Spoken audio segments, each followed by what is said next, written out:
Tuan Lucio terpaksa dilarikan ke rumah sakit karena mengalami gejala overdosis obat tidur dan obat antidepresi sekaligus. Nona, terang Diego, sang asisten, kini berdiri di depan kamar rawat inap.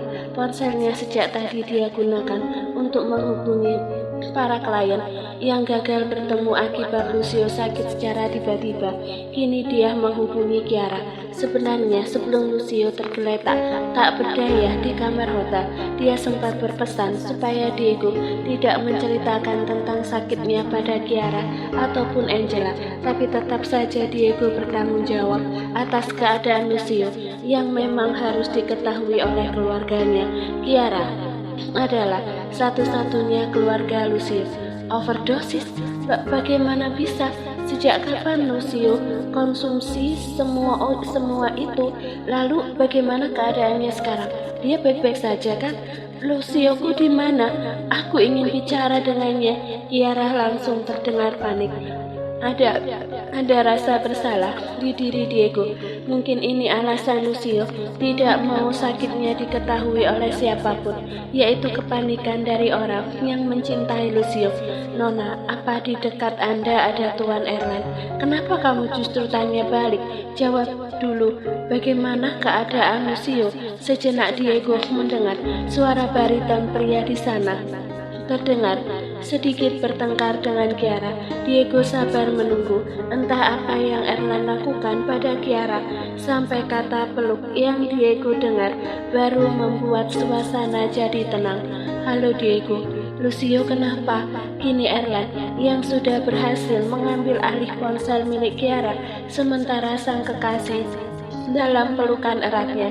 Erland memahami kalau Kiara belum bisa mendengar berita buruk apapun, traumanya akan rasa kehilangan masih bisa menumbuhkan rasa takut yang berlebih di diri wanita itu. Tuan Lucio overdosis obat-obatan terakhir kali tepatnya kemarin sore. Tuan Lucio memuntahkan banyak darah dari mulutnya. Kemudian setelah membaik, Tuan nekat keluar kamar. Entah apa yang Tuan Lucio lihat di luar sana. Saat dia kembali ke kamar, bergegas meminum obat-obatan meski sudah saya larang. Selang beberapa menit, Tuan Lucio mengalami sakit kepala hebat sampai sesak nafas. Sekarang Tuan Lucio di rumah sakit Chicago. Beliau belum sadarkan diri, terang Diego. Overdosis dan akibatnya sangat berbahaya. Dia dirawat di rumah sakit mana? Northwestern Memorial Hospital, Tuan. Oke, aku akan menghubungi petinggi rumah sakit di sana untuk melakukan pemindahan pasien ke New York. Lucio butuh orang-orang yang mencintainya untuk tetap di dekatnya. Itu adalah pengobatan yang paling baik. Sedangkan Kiara, kamu tahu sendiri, dia belum bisa naik pesawat untuk menyusul Lucio di Chicago, ujar Erland dengan suara tenang. Bagaimana tidak, Erland sudah biasa menangani pasien dalam kondisi apapun, meski dalam hati resah dan panik. Tapi dia pandai mengendalikan dirinya. Dia juga harus bisa terus menenangkan Kiara supaya tidak mengalami panik berlebih. Baik Tuan, saya akan mengurus semua yang ada di sini.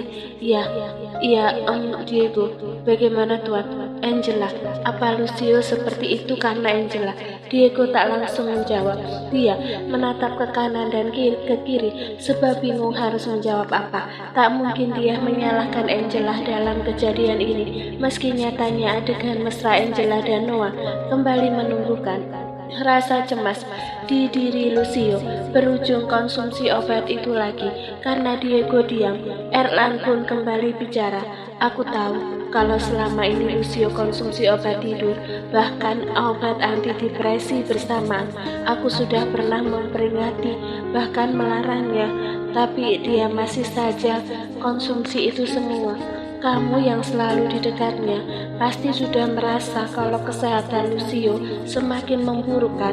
Iya Tuan, saya juga sudah memperingati. Selama beberapa bulan ini Tuan Lucio beberapa kali mengeluhkan sakit kepala yang datang tiba-tiba, bahkan sampai hidungnya mengeluarkan darah pun pernah. Tuan Lucio juga kerap merasa sedih, juga takut secara mendadak saat berada di ruangan sendiri, ungkap Diego, menatap sendu pintu kamar rawat inap Lucius. Angela tahu. Tuan tahu kalau Tuan Lucio dan Nona Angela bertemu. Maksud saya, Tuan Erland tahu keadaan Nona Angela? Tanya Diego dengan hati-hati, sebab dia masih belum tahu siapa saja yang mengetahui kalau Angela masih hidup. Hanya aku dan Noah. Oke, kalau begitu aku akan urus kepindahan Lucio. Siap, Tuan. Setelah Diego mengakhiri panggilan, dia masih menatap ponselnya. Apa aku harus menghubungi Nona Angela? Pikirnya, jemarinya sudah siap menekan tombol panggil. Dia sangat ragu, tapi bagi Diego, Angela adalah sumber sakit Lucio sekaligus obat. Akhirnya sang asisten memberanikan diri menekan tombol panggil di nomor Angela. Beberapa detik menunggu, telepon pun tersambung, tapi baru saja Diego membuka mulutnya untuk bicara, seseorang di saluran telepon lebih dulu bicara. Halo, ini siapa? Tanya seorang pria di sana. Diego terdiam. Dia yakin kalau itu adalah suara Noah. Diego masih hafal suara Noah. Kalau sampai Noah mengangkat, itu artinya hubungan Angela dan Noah memang sedekat itu. Hei, kamu salah sambung atau orang jahat yang mau menggoda calon istriku, ha? Kalau diam, berarti memang benar. Kamu bukan orang baik. Jangan hubungi nomor ini lagi. Noah di sana langsung mematikan panggilan karena deretan nomor itu tidak ada di kontak Angela. Noah pun memblokir sekaligus menghapus nomor tak dikenal dari daftar panggilan. Bukan tanpa alasan, dia mengira kalau nomor tadi hanya nomor penipu ulung yang menghubungi korban lewat telepon. Ada yang menelpon? Tanya Angela dari luar jendela mobil. Ya, orang iseng, tapi aku sudah memarahinya. Noah pun keluar dari mobil mengikuti lainnya yang sudah lebih dulu keluar tadi. Kini mereka sudah sampai di bandara untuk kembali ke Los Angeles. Sebuah tamparan menyapa Noah ketika dirinya baru saja masuk ke dalam unit apartemen. Wow, sambutan yang baik. Noah membuang nafasnya banyak-banyak atas keterkejutan yang dia dapati saat ini. Darius juga setidaknya sedikit lega setelah menampar Noah atas emosi yang dia tahan sejak informasi mengenai Angela dia dapat. Noah menarik koper kecilnya, meletakkan di sisi ruangan, lalu duduk di sofa terdekat. Kamu ini benar-benar membuat papa pusing. Darius memulai pembicaraan apa yang ingin dia ungkapkan. Pusing apa sih, Pak? Lucio, aku bahkan tak peduli dia akan melenyapkanku atau tidak. Aku hanya menuruti kemauan Angela yang ingin merahasiakan keberadaannya, jawab Noah membela dirinya. Darius menarik nafasnya supaya dia bisa lebih tenang menghadapi Noah yang sekarang sangat sulit dia atur. Pria separuh baya itu memilih duduk berhadapan dengan Noah. Batalkan pernikahanmu dengan Angela, tegas Darius. Tapi yang ada Noah terkekeh ringan. Apa-apaan? Angela saja mau menikah denganku. Di Amerika tak ada aturan wanita yang masih berstatus istri dilarang menikah lagi. Bukan itu alasannya. Darius menggeleng. Lalu Angela adalah adikmu, Noah. Senyuman di bibir Noah seketika menghilang. Dia membeku dalam hitungan beberapa detik, tapi kemudian tersenyum palsu, menganggap ini adalah gurauan. Papa gila, dia saudaramu. Dia adalah anak Samantha Volkov, adik papa yang sudah lama meninggal dunia. Tidak seharusnya kakak dan adik menikah, bukan? Penampilan Noah sungguh tak karuan, rambut acak-acakan, kemeja yang sudah tak serapi tadi, bau alkohol juga menyeruak di sekitarnya. Dia sudah tidak ada di apartemen 1 jam setelah Darius menceritakan semuanya. Bukan hanya sekedar cerita, tapi Darius memberikan bukti foto dan lainnya mengenai Samantha. Apa Noah bisa menerima begitu saja? Pikirannya buntu saat ini, hatinya hancur. Bukan hancur karena pengkhianatan atau semacamnya, tapi hancur oleh hubungan darah. Bagaimana tidak? Noah mencintai Angela, sangat mencintai wanita itu. Dia ingin bisa menyatu dengan Angela, menjalin hubungan yang menjerat keduanya sampai mati. Aku tak bisa, Angela. Ini terlalu sakit untukku, terasa memilukan.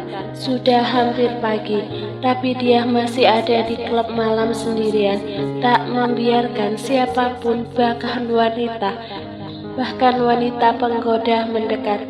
Suara musik DJ juga tak berpengaruh di telinganya.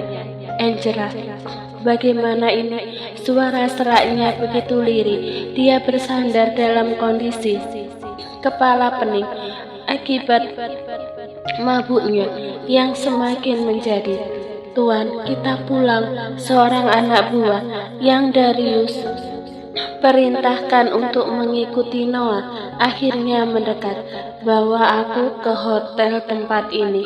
Aku tak ingin pulang, jawab Noah. Meski sebagian besar sudah dikuasai oleh alkohol, anak buah Darius tak melarang. Dia lalu lebih dulu memesan kamar terbaik di hotel yang menyatu dengan klub malam ini. Baru kemudian membawa Noah untuk istirahat di sana. Pagi telah tiba. Ada sebagian kisah yang berbeda dengan Noah. Kali ini sepasang kekasih yang sedang berbahagia karena baru jadian 2 jam lamanya. Bisa kita berhenti di toko di ujung jalan lebih dahulu? Aku ingin membeli buah, roti dan lainnya. Alicia nampak duduk manis di samping kemudi. Bruno yang tengah fokus mengemudikan mobil seketika melirik sekilas ke arah Alicia yang baru saja melempar pertanyaan kepadanya. Untuk apa? Bukankah kita akan sarapan di rumah Angela nanti? Tanggap Bruno santai tanpa rasa malu mengatakan itu. Padahal dia belum terlalu kenal Angela, hanya sesekali bertemu saat menjemput Alicia di masa pendekatan beberapa waktu lalu. Kebetulan Bruno dan Alicia memang berencana untuk mengunjungi kediaman Angela, bukan tanpa sebab tentunya. Alicia ingin mengenalkan kekasih barunya. Alicia yang hendak memulas lip cream berwarna peach di bibirnya, kontan menoleh ke samping kanannya dengan bola mata berotasi jengah. Oh, ayolah Bruno, kamu itu bagaimana sih? Apa menurutmu pantas kalau aku datang ke rumah sahabat terbaikku tanpa membawa apapun? Alicia menaikkan sebelah alisnya, tak lupa dengusan sebal menyeruak dari celah bibirnya. Setidaknya aku harus membawa bingkisan sederhana untuk menunjukkan adanya simpatik yang tulus. Mungkin saja bisa memberikan nilai plus terhadap dirimu. Kalau ke sana tanpa membawa apa-apa, yang ada kamu disangka pelit. Malah kamu bisa-bisanya bahas soal sarapan di sana. Sungutnya yang belak-belakan mengutarakan kekesalan. Meski baru pacaran, tapi Alicia bukan tipe yang gengsi dalam berucap. Sudut bibir Bruno terangkat. Ini masih pagi, Alicia. Terlalu cepat untukmu menaruh rasa dongkol itu padaku. Lagi pula, aku hanya bertanya satu kalimat saja, tapi kamu menyahutnya dengan satu bait yang penuh. Ternyata benar, wanita dan mulutnya memang tidak bisa dipisahkan ya. Wajah Alicia semakin masam. Dasar playboy, taunya tentang wanita saja. Untung aku masih punya sedikit kewarasan untuk berpikir jernih. Kalau tidak, kita sungguh akan datang ke rumah Angela hanya berbekal ucapan selamat pagi. Padahal setelah itu kita pasti diajak sarapan bersama. Terkesan seperti pengemis saja. Kamu juga harus bersikap baik. Dia itu satu-satunya keluarga yang aku miliki. Jadi kalau Angela tak merestui, aku juga akan menurutinya. Rentetan kalimat yang dicetuskan oleh Alicia membuat Bruno yang tengah fokus menyorot lurus ke arah jalanan diam-diam mengulum senyum sembari menggelengkan kepalanya berulang kali, seakan tak habis pikir dengan celotehan sang pacar. Kemarin saja waktu belum jadian manis banget kalau bicara, sekarang dia lucu sekali, gumam Bruno lirih, seolah mengendus aroma-aroma ditertawakan. Alicia pun menoleh ke arah sang pacar dengan mata memincing curiga. Apanya yang lucu? Aku tidak sedang bercanda, Bruno, desisnya menahan kedongkolan yang semakin menjadi-jadi. Bruno terkekeh ringan saat menangkap ekspresi muka Alicia yang menurutnya menggemaskan itu. Kamu yang lucu, Alicia. Di sini tidak ada yang meragukan ucapanmu. Aku tahu kalau kamu pun tidak main-main dalam mengatakannya. Senyum Bruno mengembang sempurna. Kalau tidak percaya, cobalah bercermin dan lihatlah. Kalau aku bukan menertawa ucapanmu, tapi wajahmu itu sangat lucu bagiku. Cantik dan candu, itulah kamu, imbuhnya. Sembari mengulurkan tangan, mengelus puncak kepala sang istri dengan lembut, bukannya menjadi gadis yang manja. Karena sentuhan hangat itu, Alicia justru melengos ke arah jendela di sisi kanannya. Hentikan rayuan recehmu itu, Tuan Bruno yang terhormat. Aku sudah kebal dengan sifat buayamu yang bisa kambuh kapanpun, dengusnya sembari memutar bola matanya jengah. Bruno lagi-lagi dibuat tertawa dengan balasan Alicia yang terkesan over belak-belakan itu. Sudut bibir Bruno terangkat. Itu kan dulu, Alicia, sebelum aku bertemu denganmu. And now, just you, the only one. Tandas Bruno. Alicia menggeleng kecil. Lupakan Bruno, obrolan ini tidak terlalu penting untuk dibahas. Fokuslah menyetir karena nyawaku berada di tanganmu sekarang. Lanjutnya memperingati sang pacar yang bisa-bisanya menggombal di saat kedua tangan memegang setir bundar itu. Walau mulut Alicia mengungkapkan penolakan untuk melanjutkan topik seputar hati, tetapi Bruno tahu kalau wanitanya ini hanya sedang mengusir debar aneh yang menyeruak dalam benaknya. Bukan hanya itu, meski Alicia sangat jarang menunjukkan ketertarikan berlebih, tetapi rona merah yang menyembul dikala menggoda wanita itu sudah menunjukkan segalanya. Karena Bruno tahu perasaannya dan perasaan Alicia itu satu. Jika sekarang hatinya pun ikut menghangat, maka Alicia pasti akan merasakan hal yang sama. You're so cute, Alicia, and I promise that only you can make a love for me, batin Bruno dalam senyumnya. Hampir 15 menit perjalanan dari toko mainan, akhirnya mobil yang Bruno kemudikan telah tiba di pelataran rumah Angela yang bisa dibilang sangat-sangat asri, dengan pagar yang menjulang tinggi serta berbagai tumbuhan hijau yang menyejukkan hati. Suasana menyenangkan begitu kental terasa di rumah Angela. Mereka belum berangkat kan? Tanya Bruno sebab menangkap suasana sepi di area luar rumah ini. Alicia yang baru saja turun sambil menenteng 2 paperback beserta tas lempang yang tersampir di bahu kirinya pun menoleh ke arah sang pacar yang juga sudah siap melangkah masuk.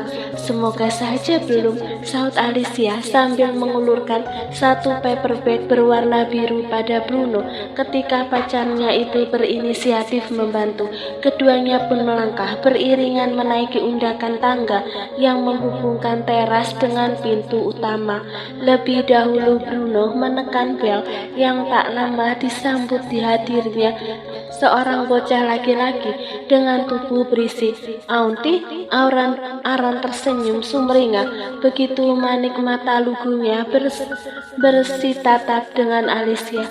Kekasih Bruno itu pun turut mengukir lengkungan sabit di bibir peachnya dan sedikit menundukkan badan agar menyamai postur tubuh keponakannya ini. "Hai Aaron sayang, apa kabar pagi ini?" sapa Alicia sambil mencubit gemas pipi Aaron yang menghadirkan senyuman lebar di wajah bocah itu. "Kabar baik, Auntie." Aaron sehat dan ceria seperti biasa. "Auntie bawa apa hari ini?" tagih Aaron yang sudah seperti debt collector ketika mendapati satu paper bag digenggam Alicia, seakan sudah paham jika setiap datang ke rumah Angela selalu ada anaknya yang pasti akan mempertanyakan tentang oleh-oleh ini. Alicia pun menunjukkan paper bag dalam genggamannya di depan Aaron. "Auntie bawakan strawberry pudding sama vanilla cookies kesukaan Aaron," ucap Alicia yang mengungkap dua menu bawaannya itu pada keponakannya. Mendengar nama makanan favoritnya disebut, Aaron pun seketika melebarkan kelopak matanya dengan binar bahagia yang terpancar di wajahnya. "Puding? Wah, itu kesukaan Aaron, Auntie. Terima kasih, Auntie. Aaron sayang, Auntie."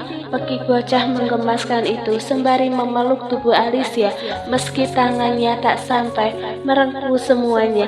Alicia tersenyum cerah sambil membalas pelukan singkat itu dengan usapan lembut. "You're welcome, Aaron sayang. Nih, kamu bawa ke dalam ya," titahnya sambil menyerahkan paper bag itu pada sang keponakan lucunya. Aaron mengangguk dengan penuh semangat. "Siap, Auntie." "Mama, ada Auntie Alicia," suara Aaron yang langsung ngacir begitu saja ke dalam rumah tanpa mempersilahkan masuk seperti layaknya tuan rumah. Bruno yang sedari tadi diam dan menyaksikan kepolosan Aaron hanya bisa mengulum senyum. Pola anak kecil yang lugu seperti Aaron inilah yang selalu bisa mengundang tawa geli, terlebih saat kekasihnya hanya geleng-geleng kepala.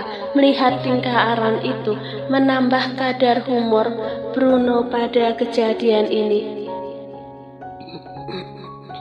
"Lucu ya sayang, dia anak yang sering ada di butik kan?" tangga Bruno sambil terkekeh ringan saat menggandeng tangan Alicia. Kepala Alicia mengangguk setuju. "Iya, dia yang biasa mondar-mandir di butik pakai baju sekolah. Lucu banget, dia itu keponakanku yang paling ajaib. Kamu mau bisa ketawa terus kayak begini?" Tiba-tiba saja pertanyaan spontan ini terlontar dari bibir Bruno. Sorot mata Alicia beralih pada sang pacar dengan tatapan bingung. Maksudnya, Bruno menaikkan sudut bibirnya ke atas. "Kalau kamu ingin bisa ketawa terus karena tingkah polos Aaron, ya berarti kamu harus punya Aaron versi kita. Nanti malam bikin debay yuk."